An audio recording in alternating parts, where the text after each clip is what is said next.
But restricted అని చెప్తున్నారు కొంతమంది. అంటే వీక్ హార్టెడ్ ఇంత ఫ్యామిలీస్ రావద్దు, వీక్ హార్టెడ్ రావద్దు, ఇంతమందిని రావద్దు అంటున్నారు. బట్ మరి వాళ్ళతో వచ్చిన దాంతో అంటే ఈ సినిమాకి ఏమో సార్, సినిమా అంటే పిచ్చి, ఒక మ్యాడ్నెస్లో చేసుకుంటూ వెళ్ళిపోతున్నాం సినిమా తర్వాత సినిమా.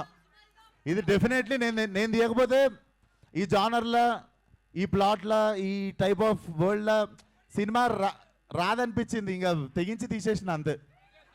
వాళ్ళందరూ ఉన్నారన్న ధైర్యం అంతే. Okay, wish all the best. విశ్వ గారు రాజేష్ గారు, హాయ్ అండి. రాజేష్ గారు, యాక్చువల్లీ మీరు ఇందాక అన్నారు కదా, ఒక బంచ్ ఆఫ్ యాక్టర్స్ని ఇంట్రడ్యూస్ చేస్తాను ఈ ఫిల్మ్తోని. మీరు మొదలుపెట్టిన బంచ్ ఆఫ్ యాక్టర్స్ని ఇంట్రడ్యూస్ చేస్తానని చెప్పారు కదా ఈ సినిమాతో.